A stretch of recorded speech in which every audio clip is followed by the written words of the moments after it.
রাধে রাধে, জয় জগন্নাথ। সবাই কেমন আছো? আশা করি সবাই খুব ভালো আছো। গোপসোনার আশীর্বাদে আমরা অনেক ভালো আছি।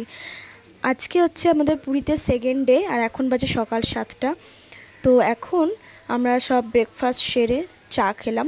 গোপুরও টিফিন খাওয়া কমপ্লিট, আর একটু পরে আবার একটু কিছু খেতে দেব। আর আমাদের এই ব্যালকনিতে একজন নতুন সদস্য এসে আমার গোপুর সাথে আলাপ করার জন্য। সেটা হচ্ছে সুন্দর একটা পায়রা, খুব সুন্দর দেখতে ছিল। ও না রেগুলার আসছে, আমরা যেদিনকে আসলাম সেদিনকে বাদে, সেদিনকে মনে হয় সকালে একবার এসেছিলো, সেদিনের থেকে আজকে সেকেন্ড ডে, আজকে আবার এসছে। আর এখন আমরা সবাই ডাব খেয়ে নিলাম। আমার গোপুর প্রসাদের ডাবটা আমি খেলাম। আমরা প্রতিদিন একটা করে ডাব খাচ্ছি পুরীতে এসে। এত গরম লাগছে, এসি ঘরে থাকলেও বাইরে যেন বেরোতে মন চাইছে না। আর আমরা সবাই মিলে উঠে সাওয়ারি করলাম। আর এখন আমার গোপু উঠেছে, দেখতেই পাচ্ছ। আমি জানি না কেউ কোনোদিন এটা করেছো কি, বাট আমি এই ফার্স্ট টাইম আমি আমার গোপুকে পুরীতে এনে উঠে চড়ালাম। আমরাও চড়েছি, ফার্স্ট টাইম পুরীতেও গেলাম। পুরীতে ফার্স্ট টাইম যারা যাবে তাদের কাছে পুরীটা একদম স্বর্গের মতো সুন্দর লাগবে। আর আমার গোপু গেছে, এটা আলাদাই ব্যাপার। আমার কাছে তো সব কিছু অন্যরকম লাগছে। সমুদ্র থেকে শুরু করে সব কিছু। সমুদ্র আমি এর আগেও অনেকবার দেখেছি, কিন্তু পুরীর সমুদ্রে একটা বিশেষত্ব আছে, আর বিশেষ করে এখানে উট সাওয়ারিটা আর বালি আছে, এটা খুব ভালো লাগে। কেটে ছেড়ে যাওয়ার একটা সম্ভাবনা থাকে না, যত ইচ্ছে ঢেউ আসুক।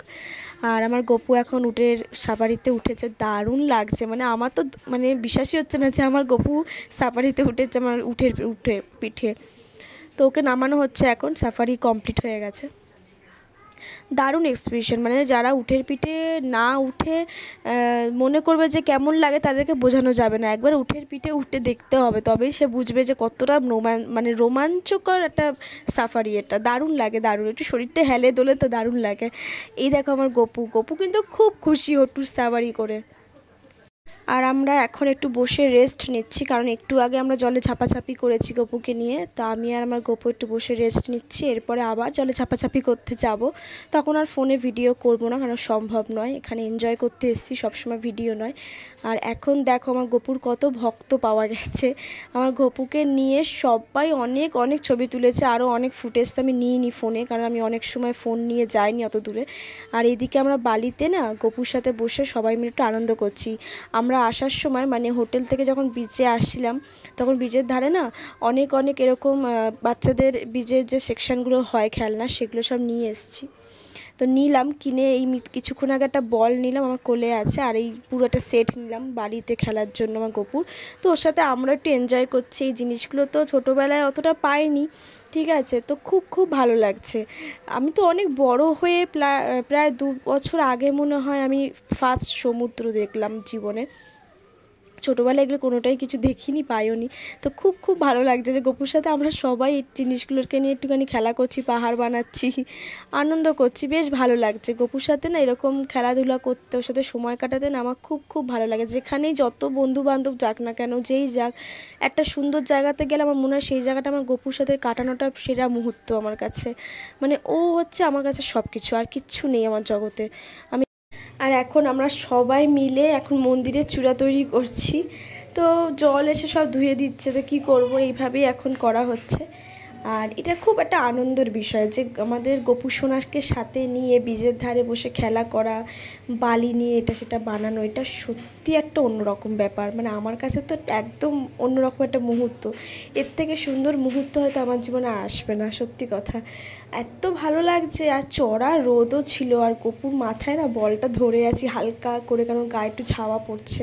এত চড়া রোদ, এত গরমের মধ্যে ওখানে আমরা গেছি, তার মধ্যে এসি থেকে বেরোলেই না এত গরম লাগছে। এবার আমাদের যেন বেশি গরম লেগে যাচ্ছে, অত্যাধিক চিরবির করে হচ্ছে শরীরটা। আর আমি মাঝে মাঝে খুব আনন্দে একটু নেচে নেচে উঠছি, সব গান টান গাইছে মুখে, দারুণ লাগছে। আর এরপরে আমরা সবাই খুব আনন্দ করে স্নান টান করে চলে এসেছি এখন রুমে। এখন সন্ধ্যা হয়ে গেছে। তো এখন আমরা যাব হচ্ছে পুরীর মন্দির দর্শন করতে। পুরীতে আসার 2 দিন হয়ে গেল এসছি, বাট পুরীর মন্দিরে বা জগন্নাথ দেবকে দর্শন করিনি আমরা এখনও। আর এই 2 দিনের মাথায় সন্ধেবেলায় আমরা এসছি পুরীর মন্দিরে জগন্নাথ দেবকে দর্শন করব। এখন সন্ধে বলতে প্রায় রাত 8টা বেজে গেছে। আমরা একটু রাতের দিকেই এসছি, কারণ আমাদের পান্ডা বলেছে রাতের দিকে না দর্শনটা ভালো হয় আর ফাঁকা থাকে। যেহেতু কালকে আমরা পুজো দেব, 3 দিনের দিনকে আমরা পুজো দেব কালকে। তো আজকে সেকেন্ড ডে রাত্রির বেলাটায় আমরা ভালোভাবে দর্শন করতে এসে মন্দিরের ক্যাম্পাসটা একটু ঘুরে দেখব। ভেতরে জগন্নাথ দেবকে অতি অবশ্যই গর্ভগৃহে গিয়ে দর্শন তো করবোই, সাথে আমার গপু আছে। আর এই যে মন্দিরের চূড়া দেখতে পেয়েছি, যে জিনিসটা এতদিন টিভিতে দেখেছি, ফোনে দেখেছি, সেটা চোখের সামনে দেখার যে অনুভূতিটা না, সেটা একদম অন্যরকম লাগছে, সেটা সব কিছু অন্যরকম লাগছে। বিশেষ করে পুরীর মন্দিরের চূড়াটা দেখতে পেয়েছি, কতক্ষণে ভেতরে গিয়ে প্রভুকে দর্শন করব ভাবছি। আর ক্যাম্পাসটা এত ভালো লাগছে, এত ভালো লাগছে, এত সবুজ গ্রিনারি সব কিছু, এমনকি অ্যাকোয়াগার্ডের জল, পানীয় জল সব এত সুন্দর বন্দোবস্ত করা, দারুণ লাগছে। আর আমরা সবাই কিন্তু এখন দর্শন করে চলে এসেছি বাইরে। খুব ভালো দর্শন হয়েছে, অতি অবশ্যই ভিড় ছিল, অল্পই ছিল, খুব ভালো দর্শন করেছি গর্ভগৃহে। আর এখন আমরা সিংহদুয়ারের সামনে এসে দাঁড়িয়েছি। আমরা অশ্বদুয়ারের সামনে দিয়ে ঢুকেছিলাম, সিংহদুয়ারের সামনে এসে একটু ভিডিও করছি, রিলস করছি। এই দেখো, এখানেও কিন্তু যোগুকে দেখা গেছে, আমাদের প্রিয় জগন্নাথ দেবকে দেখা গেছে, আমি যোগু বলি। আর দারুণ লাগছে, সবাইকে দেখতাম, রিলসে দেখেছি, ফোনে দেখেছি, আর টিভিতে দেখেছি যে এই সিংহদুয়ারে মুখ্য দুয়ার থেকে জগন্নাথদেবকে দেখা যায়, সেটা আমি ভিডিওগ্রাফি করলাম। দারুণ লাগলো আজকের সন্ধ্যেটা। প্রায় রাত 10:30 বেজে গেছে। আমি একটু মন্দিরের এই দিকটা এসেছিলাম, যেখান থেকে একটা বিশাল বড় একটা রোড অনেকটা দূর অবধি চলে যায়, আমি জানি না নাম কি এখানকার, এইভাবেই যেন বলছি। তোমরা জানো এই দিকটা না অনেক মার্কেট পড়ে। আমি অ্যাকচুয়ালি একটু একা এসে ঘুরে গেলাম। আমি অ্যাকচুয়ালি জগন্নাথ দেবকে নেব, কালকে পুজো দিয়ে বেরিয়ে জগন্নাথ দেব, সুভদ্রা মা, বলরাম দাদাকে নিয়ে যাব আমার নিজের ঠাকুর ঘরে, তাদের প্রতিষ্ঠিত করে বসাবো। তাই জন্য দোকানগুলো একটু দেখে গেলাম কোন দোকান থেকে কী নেওয়া যায়।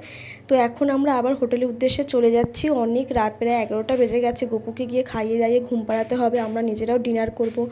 কোন হোটেল ফাঁকা আছে না আছে জানি না, মানে কোথায় খাবো জানি না। আপাতত হোটেলে গিয়ে উঠি, আমাদের গন্তব্যস্থলে গিয়ে উঠলাম।